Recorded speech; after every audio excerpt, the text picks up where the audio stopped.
పరిణామాలండి. మాకు ఆర్టిస్ట్‌కి దానికి సంబంధం లేదు. ప్రీ రిలీజ్ అప్పుడు మేము వీళ్ళందరినీ కలవడం ఒక ఆపర్చునిటీ దొరికింది.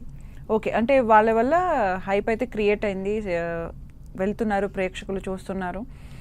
అంటే మీ సినిమాకి అంటే ఆ సినిమా గురించి అస్సలు తెలియని వాళ్ళు ఎందుకు రావాలి? మీరేం చెప్తారు? ఎందుకు రావాలంటే ముఖ్యంగా 2 రీజన్స్ అండి.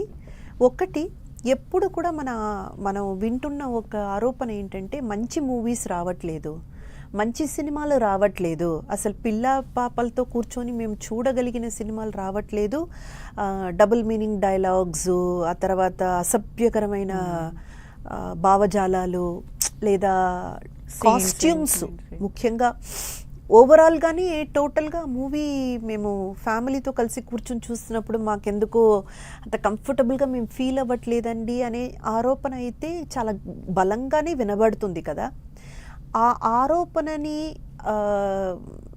దృష్టిలో తీసుకొని మీరు ఫ్యామిలీతో కూర్చొని హ్యాపీగా ఎటువంటి ఇబ్బంది లేకుండా, అస్సలు 1% కూడా మీ మొహం మారకుండా నవ్వుతూనే 2.5 hours ఒక మూవీ చూడాలంటే మీరు మా మూవీకి రావాలి.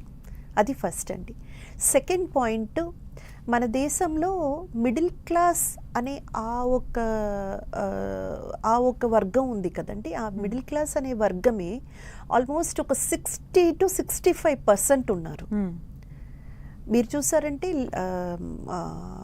అది లోవర్ మిడిల్ క్లాస్ తీసుకోండి, అప్పర్ మిడిల్ క్లాస్ తీసుకోండి, లేదా మిడిల్ క్లాస్ తీసుకోండి, అందరినీ మీరు కలుపుకుంటే ఈ హైయెస్ట్ ద లోయెస్ట్ అవల్ని వదిలేస్తే 65 నేను అనేది ఇంకా నా ఇది ఇంకా తక్కువ కూడా అవ్వచ్చు. ఒక 70 to 75% ఉన్నది వీళ్ళే.